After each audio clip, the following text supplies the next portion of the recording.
Hello, welcome again. तो आज था हमारा बार्सिलोना का मैच, तो उसके बारे में बात करेंगे। बार्सिलोना, ला लीगा और रेफरीज कंट्रोवर्सी नहीं हो तो ऐसा हो सकता है क्या? नहीं। तो उसी के बारे में आज हम बात करेंगे। क्या हुआ मैच में, क्यों कंट्रोवर्सी हुई, ऐसा क्या रेफरी ने गलत कर दिया, तो सब बात करते हैं। um, स्टार्ट करते हैं। लाइनअप्स मैं बताऊंगा नहीं यार, बोर हो जाता है, तो इसलिए पहले ही बता देता हूँ। तो आज जस्ट मैच से पहले हमारे रैशफोर्ड और जॉन गार्सिया रजिस्टर हो जाते हैं ऑफिशियली, और जॉन गार्सिया को डेब्यूट भी मिल जाता है। सो मेरे को मैच से पहले ना आरोखो के बारे में बात करनी है। उसकी मैं पूरा गेम जो उसने खेला through out the all match, पूरा 90 मिनट्स खेला ना वो। तो क्या आरोखो ने मिस्टेक्स करी? नहीं।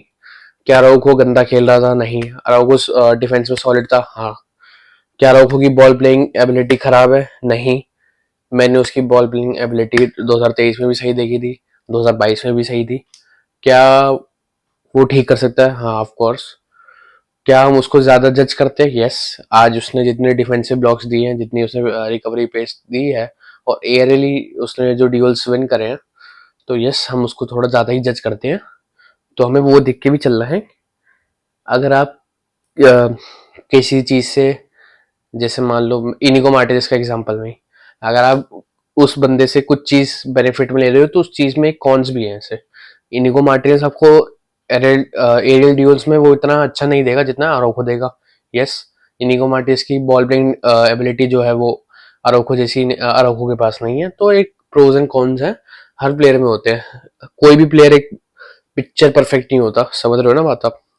हर प्लेयर में कुछ ना कुछ एक आपकी कमी होती है। तो हम आरोखों को थोड़ा छोड़ देते ना, ज्यादा हम डालते नहीं है। कुबारसी का भी गेम अच्छा रहा था, और बाल्डे एज ऑफ कोर्स। आज था एक सरप्राइजिंग स्टार्ट। क्यों मैं बोल रहा हूँ, हमारे थे बाल्डे के अगेंस्ट थे कुंडे, सॉरी क्या बोलते जा रहा हूँ यार, मैं बोल रहा था एरिक के अगेंस्ट, यानी कुंडे के अगेंस्ट थे एरिक।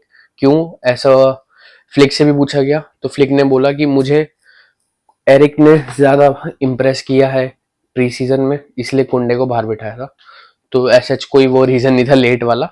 ऑफ कोर्स हमने देखा है प्री सीजन में एरिक अच्छा खेला था। कुंडे की हमने बहुत सारी क्लिप्स देखी होंगी। कुंडे भाई हाफ टाइम पे कुछ सोचे जा रहा है। कभी उसकी क्लिप वायरल हो रही है कि टीम ट्रेनिंग में भाई वो ऐसे आंख अपनी साफ कर रहे हैं, सोते हुए उठ के आता है वो जैसे खेलने।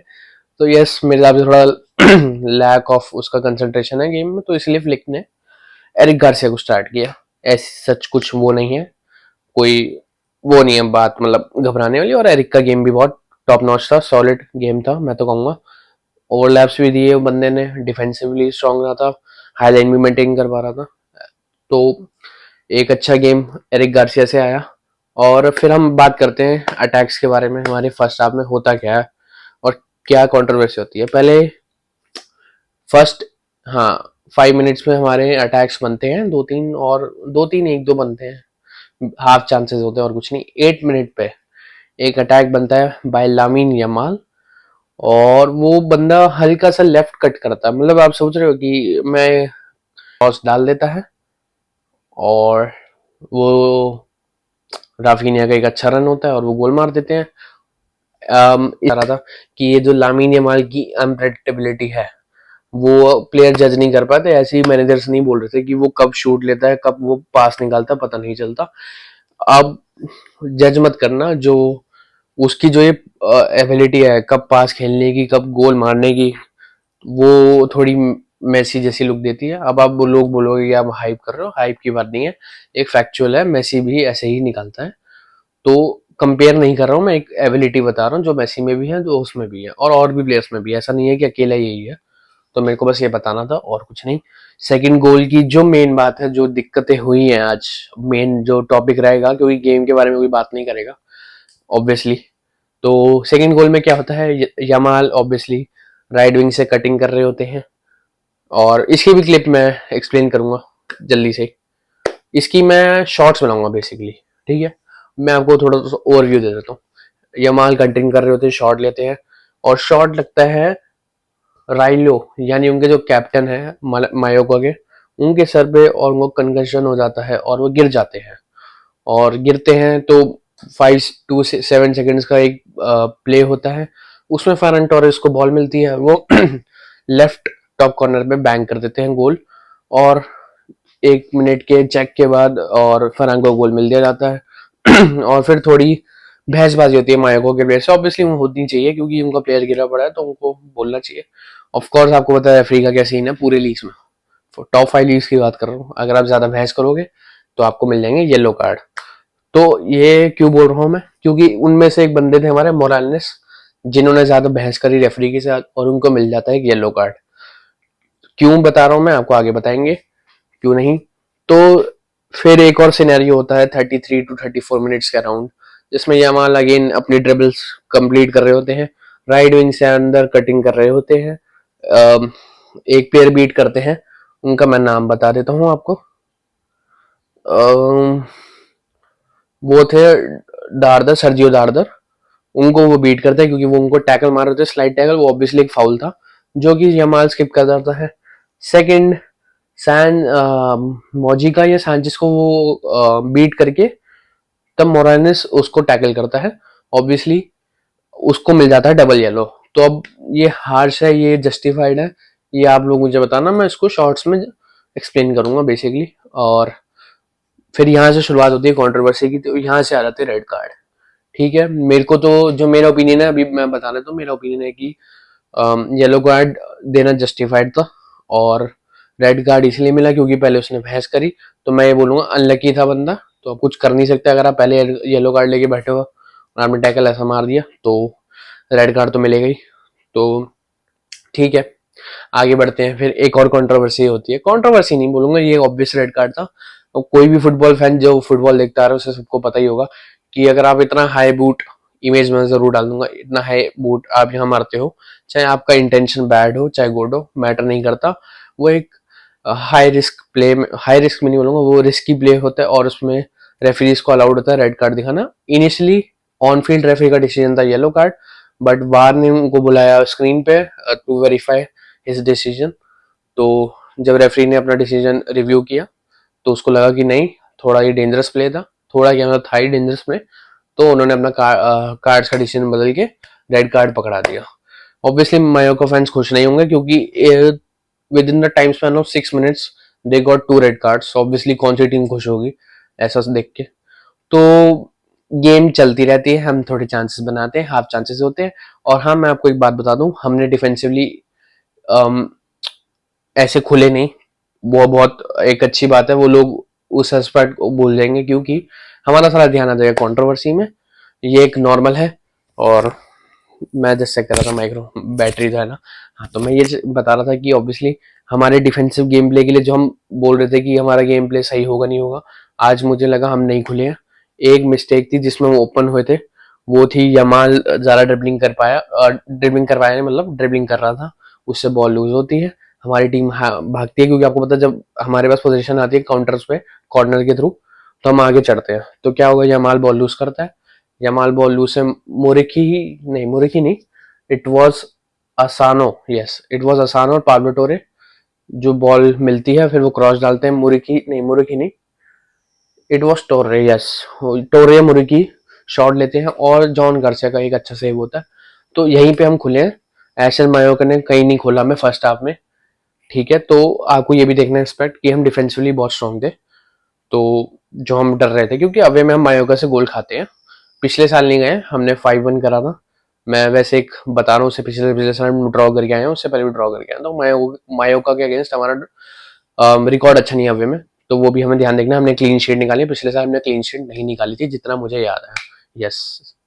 तो उन्होंने एक दो बारी हमें ट्राई करा, ओपन चांस उनका एक था जिसमें उन्होंने शॉट, मैं बोलूंगा डिसेंट शॉट था, इतना अच्छा भी नहीं था और सेव भी अच्छा था।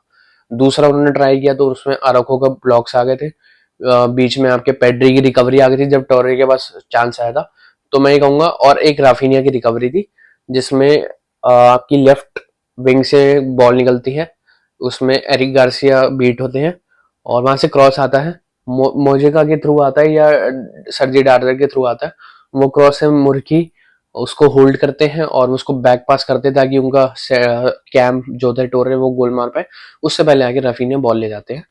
तो हमने जितने भी अटैक्स हो सकते थे पॉसिबल अटैक्स प्रिवेंट करें। और जॉन गार्सा की टॉप नॉच गेम मैं बोलूंगा, जो बंदे ने वो सॉलिडिटी प्रोवाइड करी है ना, जैसे कि हम जिसमें हम डरते थे कि यार अब क्या होगा, कोई फाउल तो नहीं कर देगा, बंदा दिमाग लगा रहा है भाई, बंदा हेड कंधे वंदे सब दे देगा भाई। और बहुत अच्छा साइनिंग बोलूंगा मैं तो बार्सिलोना के लिए, टॉप नॉच साइनिंग और बार्गिन साइनिंग है, क्योंकि 25 मिलियन में ऐसा कीपर मिलना अभी के लिए, मैं बोल रहा हूँ, मैं हाइप नहीं कर रहा, आज मैच में बहुत तगड़ा लगा और प्री सीजन में तो था ही। अब हम बात करते हैं 40, नहीं इट वाज लाइक 53 मिनट या 52 मिनट, जिसमें एक टैकल होता है बाय राफीनिया। राफीनिया बॉल के लिए जाते हैं और वो एक गंदा सा एक टैकल मार देते हैं, और सरप्राइजिंगली वो रेड कार्ड नहीं होता। वार्ड ने भी चेक किया, रेड कार्ड नहीं दिया। देखो ये मेरा ओपिनियन है, मैं बोलूंगा रेड कार्ड होता है, और मैं जस्टिफाई नहीं कर रहा, मैं ये बता रहा हूँ मुझे जो लगता है कि रेफरी ने क्यों नहीं दिया। राफीनिया बॉल के लिए जा रहा था, हाई बूट नहीं थे, बट हाँ जो उनकी नीज थी दोनों की वो टकराई थी, मतलब, और वो उस वे में था ना टैकल, वो लग तो ऐसा था डेंजरस था, और था भी वो, नहीं मैं मना नहीं कर रहा, मैं था भी वो, बट अब मैं कह नहीं सकता क्यों नहीं दिया रेड कार्ड, वैसे बनता तो था। अब वो मैं बोलूंगा राफीनिया बस बच गया जैसे तैसे, येलो कार्ड लेके वो चुपचाप चला गया। तो यस, मायोका फैंस बड़े डिसअपॉइंट थे रेफरी से। ऑब्वियसली क्वेश्चन उठेंगे क्यों ऐसी रेफरिंग हो रही है खराब, और फर्स्ट डे में ही ऐसे हाल है तो आप पूरा सीन समझ लो। और मैं हर टीम्स की बात करूँ, ये नहीं बार्सिलोना के बारे में, या मैड्रिड के साथ भी होगा, और बाकी जो हमारी 38 टीम्स है उनके साथ भी होगा ये चीज, हमारे साथ भी होगा एक टाइम पे। तो इसके लिए तैयार है ना, जब पहले ही आपके डे पे ऐसी चीजें हो रही हैं। और पहले 2 कार्ड जस्टिफाइड थे, मैं बोलूंगा राफीनिया का येलो कार्ड जस्टिफाइड नहीं था, वो रेड कार्ड बनता था। अब हम हाफ टाइम के बाद दूसरे सेकंड हाफ में स्टार्ट करते हैं। मैं आपको बोलूंगा, एक फ्लिक की स्टेटमेंट थी सेकंड हाफ से जाने से, मैं आपको पहले बता दूं। फ्लिक ने बोला कि हम 50% 60% दिए अपने गेम का। इसका मतलब क्या है? उसका मतलब सिर्फ ये था कि हमने अटैकिंग वाइज कुछ अच्छा नहीं करा, हम कंट्रोल करें गेम, हमने डिफेंसिव भी बहुत कुछ करा। उसका ये मतलब नहीं था कि हमारा इनिशियल गेम प्ले बहुत खराब था। उसका सिर्फ उस इंटरव्यू का आप कंटेक्स्ट जोड़ोगे, वो उस इंटरव्यू का मतलब था कि हम जो अटैकिंग जा रहे थे वो हमारा अच्छा नहीं था। क्योंकि उसका कारण मैं बता देता हूँ आपको। हमारा फर्स्ट हाफ में एक्जी था 0.73 का, जिसमें हमने 2 गोल मार दिए, और सेकेंड हाफ में एक्जी था हमारा 1.4 का, यानी ट्वाइस। तो देखा जाए अगर आप उसके लॉजिक हिसाब से लगाओ तो हमारे को 2 गोल के 3-4 गोल मार देने चाहिए थे। क्यों मार देने चाहिए थे उसका भी एक कारण है। एक तो आपको 1.4 एक्सजी, और आपको बताइए हम पिछले साल से अपने एक्सजी को और ओवर प्ले करते हैं टाइप्स, समझ रहे हो ना, कि हम एक्सजी को ओवर प्ले करके अपने गोल स्कोर मारते हैं। और फ्लिक इसलिए गुस्से थे क्योंकि हमने एक्सजी बनाया अच्छा, गोल्स नहीं मारे। और हमारे 9 टू 7 शॉट्स उनके ऑपोजिशन बॉक्स से मारे गए हैं। हमने उनके ऑपोजिशन बॉक्स में 9 टू 7 शॉट्स मारे हैं, समझ रहे हो ना, ऑपोजिशन के बॉक्स में जाके शॉट्स मारे हैं। तो आप सोच रहे इतने गंदे शॉट्स लिए हमने, इतनी पुअर डिसीजन मेकिंग ली, हमने ब्लॉक्स दे दिए उनको, इसलिए फ्लिक खुश नहीं था। ये आप स्टेटमेंट ध्यान रखना। उसने डिफेंसिव वाइज नहीं बोला, उसने जनरल गेम वाइज भी नहीं बोला, उसने सिर्फ बोला अटैकिंग वाइज, कि अगर आपके पास 9 प्लेयर्स हैं, आपके पास 2 प्लेयर्स की एडवांटेज है, आप गोल क्यों नहीं मार पा रहे। उसका मेन दिक्कत ये थी। बाकी अब सेकंड हाफ में बढ़ते हैं। बहुत सारे चांसेस बने, मैं बोलूंगा राफीनिया का एक पोल हिट होके लेफ्ट साइड में गई, एक राफीनिया की जस्ट वाइड गई, यमाल की एक जस्ट वाइड गई, और यमाल की एक सेव हुई। मैं ऐसे आपको 9 चांसेस गिनवा दूंगा, हाफ चांसेस थे बिकॉज इसलिए। और तो मैं ये बता रहा था चांसेस के बारे में। और एक आपका चांस है डैनी ऑल्मो को, जो वो भी पोल हिट होके बाहर जाती है। हाँ, तो अब आप देख रहे हो, आपने मैंने आपको 7 चांसेस तो ऐसे ही गिनवा दिए। इसलिए फ्लिक खुश नहीं था क्योंकि हमने उस चांसेस को इफेक्टिवली यूज नहीं करा है। तो ऑब्वियसली एक बनता है कि आप 2 मैन की एडवांटेज है आपके पास, तो आपको उसका फायदा उठाना चाहिए। बट ठीक है, मतलब पहला गेम था, मैं तो बोलूंगा थोड़ा रिदम में आन दो, टीम तो अच्छा ही खेली है, मैं तो बोलूंगा। कोम प्रेसिंग बहुत बढ़िया प्रेसिंग, मैं बोलूंगा। कोमो के गेम के जो हमने प्रेसिंग करी थी, बाय द वे मैं आपको बता देता हूँ, कोमो के गेम में हमने इतनी अच्छी प्रेसिंग नहीं करी थी, ये मेरा पर्सनल ओपिनियन है। मुझे प्रेसिंग इस गेम में बहुत अच्छी लगी। बिटवीन हमने कोमो के गेम में प्रेसिंग से 2 गोल निकाले हैं, मैं ये बोलूंगा। तो उस वे में देखा जाए तो काउंटर प्रेस में हमने गोल से निकाले, बट इस वे में देखा तो मैंने प्रेसिंग से डिफेंसिवली हमें बहुत हेल्प हुई आज की गेम से। तो मैं बोलूंगा डिफेंसिवली वाइज हमारा गेम बहुत टॉप नॉच था। और बाकी हम बात करते हैं थोड़ा थोड़ा। गावी आया हमारा 65 मिनट्स में विद रैशफोर्ड एंड आपका जोफ्रे टोरेंस, जिसमें हमने वार्ले को बेंच कर दिया और कोबार्सी को भी निकाल दिया। हमने 10 मिनट का एक ट्राई किया कि सिंगल डिफेंडर यानी अराउखो के साथ, लोगों की तो जान में जान आ गई होगी भाई, अराउखो को सिंगल डिफेंडर क्यों लगा दिया। बट आपको पता ही है, देखो 2 मैन शॉट थे, वो इतना अटैक बना नहीं पाते। ऑब्वियसली फ्रेंकी थोड़ा सपोर्ट कर रहा था सेंटर बैक रोल में, और वो वैसे पिवट में ही आ रहा था बार बार। गावी आते हैं, गावी एक बॉल निकालते हैं राफिनिया के लिए राइट विंग पे, और राफिनिया एक अच्छी सी बॉल कटिंग मार के आपकी बॉल दे देते हैं हमारे डैनी ओल्मो को। Danny Olmo first time shoot लेते हैं, एक अच्छा बॉल थी। इन एनी अदर डे मैं आपको बता रहा हूँ वो गोल में जाती, बट जब आप अनलकी होते हो तो हो जाता है, तो बॉल बाहर आ गई। तो ऐसे बहुत चांसेस बने हमारे, हमने उन चांसेस को अच्छे से नहीं लिया, और अगर हम उसको इफेक्टिवली लेते मेरे हिसाब से आज फ्लिक की स्टेटमेंट अलग होती। ठीक है, तो मैं यही बोलूंगा, फ्लिक ने साफ साफ बोला अटैकिंग वाइज हम इतने अच्छे नहीं थे, बाकी हमने बिल्कुल सही करा। तो एक पहली गेम है तो हम दे देते हैं, और मायोको का अवे है ये भी देख के चलो, और उनके 9 के 9 प्लेयर डिफेंड भी कर रहे हैं। खुद फ्लिक बोलता है, अभी खुद फ्लिक ने बोला, मैंने नहीं बोला, फ्लिक खुद बोलता है कि जोफ्रे टोरेंट्स और अपना रैशफोर्ड का डेब्यूट जो था थोड़ा टफ था, क्योंकि स्पेसेस नहीं थे, पूरी टीम उनके पीछे बैठी हुई थी। ये फ्लिक की स्टेटमेंट है। आप ये भी देख के चलो नजर में, ये मत देख के चलो कि अरे उसने तो ये बोल दिया 50% में, अब तो कुछ बात करनी पड़ेगी। वो ठीक है, वो एक बनता भी है, और ये भी बोला उसने साथ में, तो दोनों कंटेक्स्ट जोड़ के चलोगे तो आप पूरी थ्योरी समझ जाओगे वो क्या बोलना चाह रहा था। और बाकी यमाल दा गोट, गोट चलो बोल बोल सकते हैं। यमाल दी गोट के पहले असिस्ट आता है हमारा, जो मैंने आपको समझा दिया होगा, और सेकंड में आपने गोल देख ही लिया उसका, वही उसका favourite top left corner banger, और उससे फिर वो फिनिश कर देता है अपना गेम। गोल पड़ते ही फुल टाइम विशल हो जाती है, और गेम मेरे को बहुत सही लगा। अटैकिंग वाइज थोड़ा हम ढीले पड़ गए थे, क्योंकि हमारे पास एडवांटेज थी, हमारे प्लेयर्स ने सोचा पोजीशन रखते हैं, गेम चलाते रहेंगे जावी की टाइम की तरह, तो वो सोच रहे थे हम। और बस बाकी आप अपना ओपिनियन शेयर करें, और लाइक करें जरूर, ताकि थोड़ी रीच हो जाए इसकी। शेयर भी जरूर करें, सब्सक्राइब भी जरूर करें। मिलते हैं